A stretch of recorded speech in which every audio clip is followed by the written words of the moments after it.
আমরা বলি নতুন সংবিধান নির্বাচিত প্রতিনিধিদের মাধ্যমেই হবে। বাংলাদেশের আগামী নির্বাচন হবে গণপরিষদ নির্বাচন।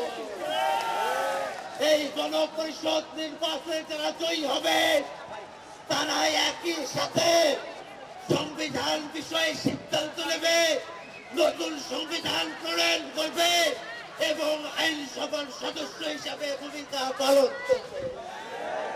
ভাইরা আমার, বাংলাদেশের মানুষের যে চাওয়াগুলো আছে, বিচারের চাওয়া আছে, সংস্কারের চাওয়া আছে, নতুন সংবিধানের চাওয়া আছে, বাংলাদেশের মানুষের প্রত্যেকটা বিষয়ের যে আকাঙ্ক্ষা আছে সেই আকাঙ্ক্ষাকে বাংলাদেশের ছাত্র জনতা অবশ্যই বাস্তবায়ন করিয়ে নিয়ে আসবে।